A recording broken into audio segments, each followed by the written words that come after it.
Okay, let's talk about Eric Belanger. He says that about 8 weeks ago, he had a verbal agreement with the Washington Capitals.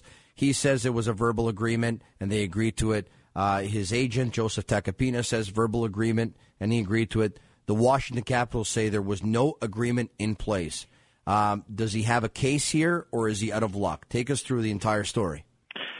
Tacopina should rename himself Taco Pinata, okay? Tacopina, if you're listening, what on earth are you doing here?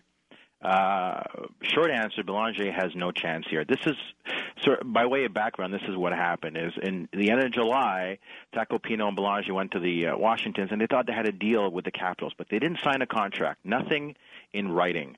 And after that, Belanger moved to Washington. The Capitals helped him with the move. They helped him find a lease. Belanger signed the lease. Boudreau called Belanger and said, looking forward to having you on the training camp roster. I'm so excited you're part of the team. They also sent him a pre-training camp manual and a schedule. So all this stuff suggested to Belanger and Tacopina that they had a deal. Here's the problem, guys. The CBA is so clear on this. It's black and white.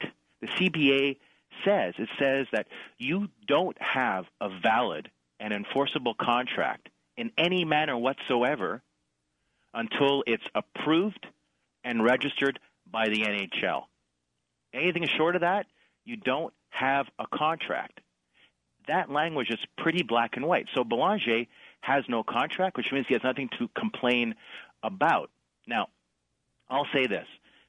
What we saw in the Globe and Mail article, where this was first reported by James Myrtle, Tacopina and Belanger are arguing, look, the Capitals acted like we had a deal. They helped me move. They sent me a schedule. They called me and told me how much they liked me, on and on and on.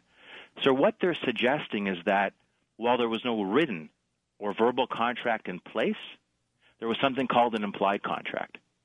And an implied contract at law is basically an agreement that you argue is in place by virtue of the way the parties have acted and conducted themselves.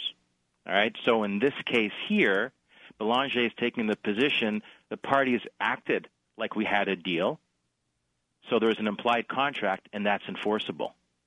So problem two is this. It doesn't matter because the CBA rules the day. Picture the CBA and the NHL as this bubble. And in the bubble are all these rules and all these laws that may or may not be contrary to normal laws outside the bubble. The thing is what's in the CBA bubble is what applies. So, yeah, there is the principle of implied contract law. It's terrific. It's great. But because the CBA is in place, it doesn't matter. The CBA rules the day, and the CBA says you have no contract unless the NHL approves it and files it. End of story. Okay, so, from what you've told us this morning, this CBA, there are so many clauses that are in favor of the National Hockey League and not the NHLPA that the NHL knew what they were doing years ago when they signed the CBA. Absolutely. Absolutely. And you know what? Let me add one thing as well here to Joe, to the agent, who is this New York agent. This is his only client, by the way. This is his first sort of, foray into player agency. And I've spoken to a few agents. They haven't heard of the guy. Here's the problem for him. I didn't even see him on the NHLPA website for certified agents. No, usually if you get a first client, in order to become a certified agent, you have to have one client. And then it takes about 6 months for that list to become updated. Yeah, that's what I figured. Here's the thing is that, this agent is saying that the Capitals need to honor their deal. There's a bigger issue here at play, guys. Belanger can sue his agent.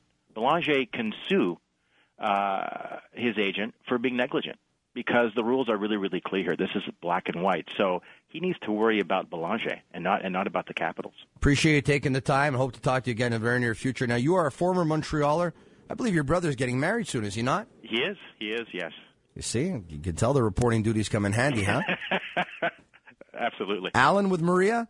That's correct. We wish them the very best. So you'll be making your way to Montreal very soon? I will. Okay, well, you know what? Why don't you drop by studio when you're here? Okay, well, thanks a lot, Tony. Thanks for taking the time. There you have it. Alan Eric Macramala from sportslawblog.ca. You can also follow him on Twitter. His blog's been picked up by Fox, NBC, Yahoo, TSN, and he's broken a lot of stories after the last little while. And we've taken notice, and I'm happy he was able to come on and talk to us about that.